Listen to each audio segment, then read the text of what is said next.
Welcome back to Nature Answers, rural stories from a changing planet. We are mixing it up this week and doing something a little bit different. We are halfway through our season, and before we get any further, we wanted to take a moment to dig a little deeper into what nature based solutions are.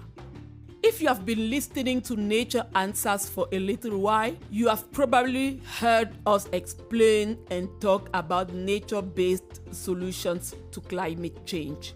In short, we often describe them as ways of adapting to climate change using the lessons learned from nature. And we know that they have to have both ecological and community benefits. But what does that really mean?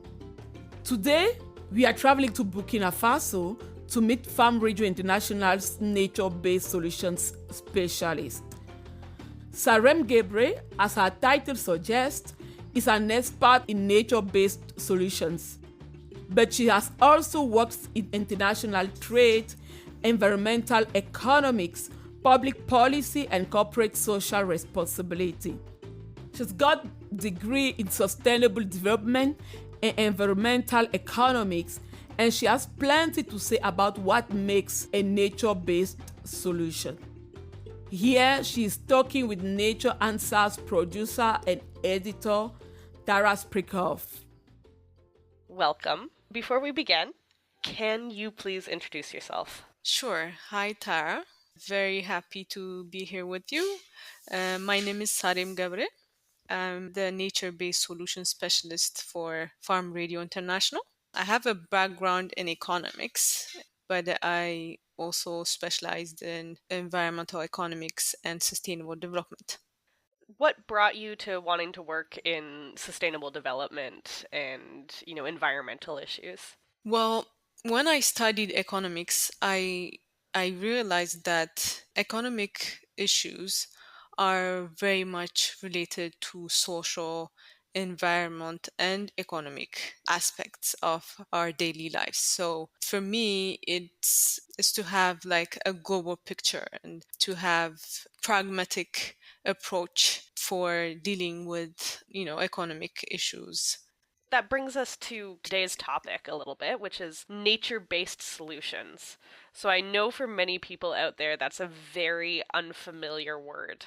So would you be able to explain what nature-based solutions are? Sure, yeah. So nature-based solution in a simple way are actions that work with nature or working with nature to solve some of our biggest challenges in our society, like climate change, like food security, like water security. And more specifically, it's about protecting, restoring, and sustainably managing our natural ecosystem so that we can ensure human well-being without harming biodiversity or nature. Can you give me an example of a nature-based solution? Sure. So one of the most common example of nature-based solution is forest landscape restoration. So this concept of restoring degraded forest in a given country or in a given region by using, for example, a concept of agroforestry. So agroforestry is a practice that includes planting trees among crops, among agricultural crops. So that's one example of nature-based solutions. Can you explain why that in particular fits into the world of nature-based solutions? Well, when it comes to nature-based solution, we have this global standard, this IUCN global standard. So IUCN is this international organization which stands for International Union for Conservation of Nature.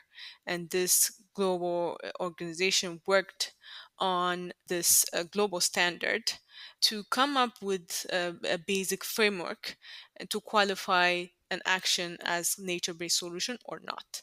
So these are like 8 criteria with 28 indicators, and there are specific criteria, and you can see if some actions are qualified as NBS or not through this global standard.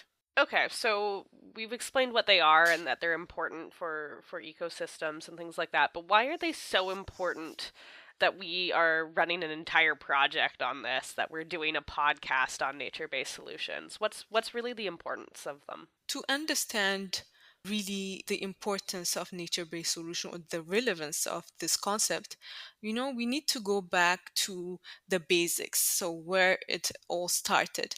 And nature-based solution, the story of nature-based solution starts with biodiversity, and biodiversity should be at the foundation of these activities or these actions that we're calling nature-based solution.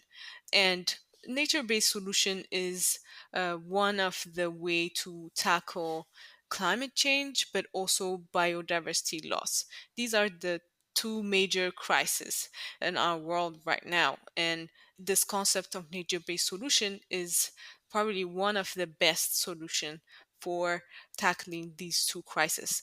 And when we say that it's one of the solution, it means there are other solutions, and there are other complementary solutions that needs to be taken into account. For example, solutions that can reduce considerably our green gas emissions are very much welcome in combination with nature-based solution. But also changing radically our way of production, our way of consuming items and food and things like that. One of the things that sticks out to me about nature-based solutions is we're talking about biodiversity, we're talking about protecting natural environments, we're talking about working side by side with nature and taking lessons from nature to use. But there's also a human element to it, and making sure that communities can also benefit. Can you explain why that's an important element of this? Exactly. Yeah, it's a very good question.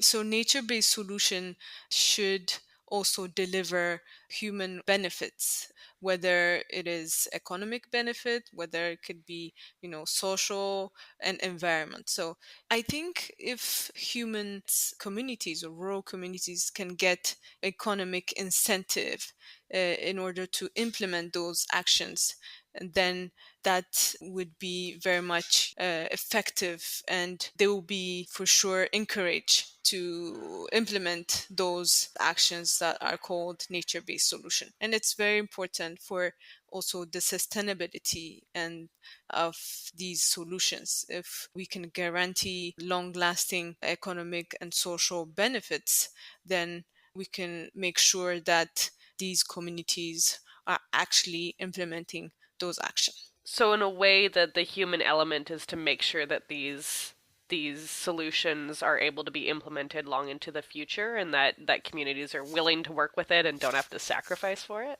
Yes, exactly. There's always trade-offs between conserving biodiversity or conserving nature, or trying to follow some activities that can harm nature, but they can provide well-being, or they can provide monetary benefits to rural communities.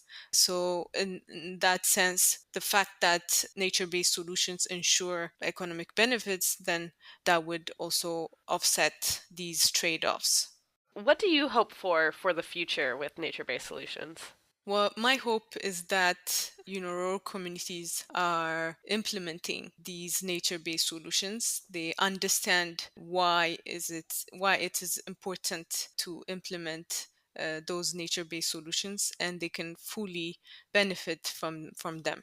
Is there anything else you would add about nature-based solutions, or anything that you think is important to mention? I would pretty much emphasize on the fact that nature-based solutions are actually actions, practical actions, not strategies, not programs, but concrete actions that could be monitored and evaluated over time. Lovely.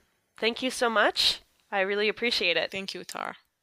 That was Sareme Gebre in conversation with Tara Sprickeroff. To learn more about the IUCN Global Standards for Nature-Based Solutions, you can visit their website, We will put the link in the show note. For more about Farm Radio International's project on nature-based solutions, visit farmradio.org/natureanswers. In 2 weeks, we'll be back to our regularly scheduled programming with an episode from Uganda. Yes, but until then, this is Nature Answers, rural stories from a changing planet.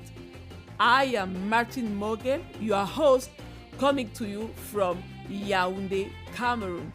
See you in 2 weeks' time.